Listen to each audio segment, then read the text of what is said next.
Sveiki! Pristatome išplėstinį vartotojų filtrą.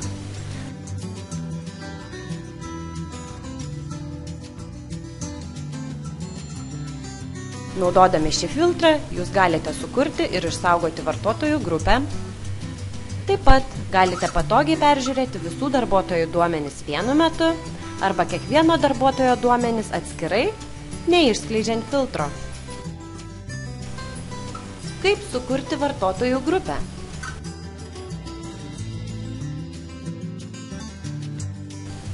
Išskleiskite vartotojų filtrą ir paieškos laukelyje įveskite vartotojo vardo ar elektroninio pašto adreso pradžią. Sistema pasiūlys paieškos užklausą atitinkančius nurodytos zonos vartotojus.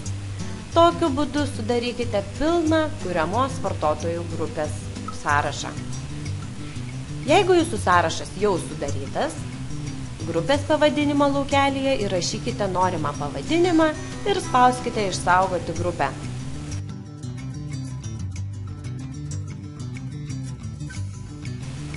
Naujai sukurta grupė atsiras bendrame jūsų sukurtų vartotojų grupių sąraše.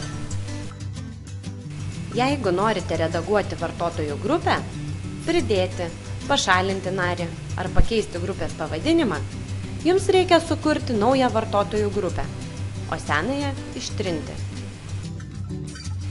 Jeigu norite į grupę pridėti naują narį, pasirinkite jau sukurtą vartotojų grupę.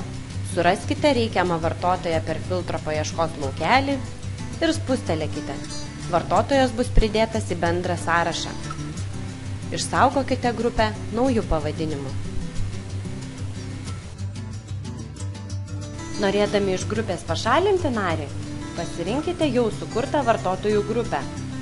Sąraše suraskite reikiamą vartotoją ir nuimkite varnelę esančią greta vardo. Grupę išsaugokite naujų pavadinimų.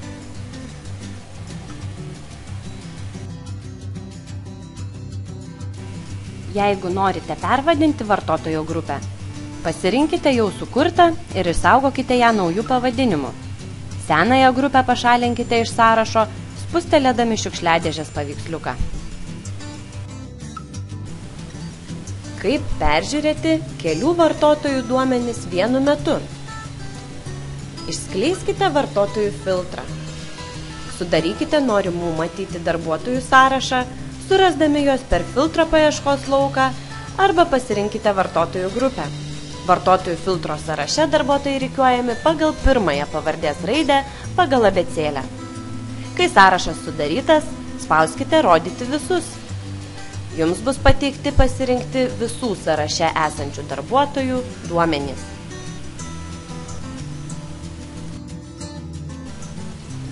Kaip peržiūrėti po vieną grupės narį?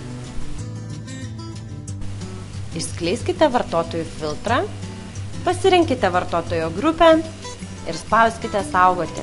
Jums bus pateikti pirmojo sąraše esančio darbuotojo duomenys. Filtre greta pasirinkto vartotojo vardo matote skaičių, tai vartotojų grupę sudarančių žmonių kiekis. Taip pat matote rodyklytes pirmyn ir atgal. Paspaudus vieną jų bus parinktas kitas vartotojų grupės narys. Jeigu nežinote, kuris vartotojas yra kitas, ant rodyklytės užveskite pelę. Sistema nurodys, kurio darbuotojo duomenys paspaudus rodyklę bus pateikti. Jeigu pasirinksite vieną kryptį, judėsite tik pirmyn arba atgal, atvėrę paskutinio vartotojo duomenys pamatysite pranešimą, kad ratas jau apeitas. Tai reiškia, kad jūs iš eilės po vieną peržiūrėjote visus sąrašo narių duomenis. Taigi, kaip įjungti išplėstinį vartotojų filtrą? Naršyklės dešiniajame viršutinėme kampe susiraskite nustatymai ir pasirinkite vidų nustatymai.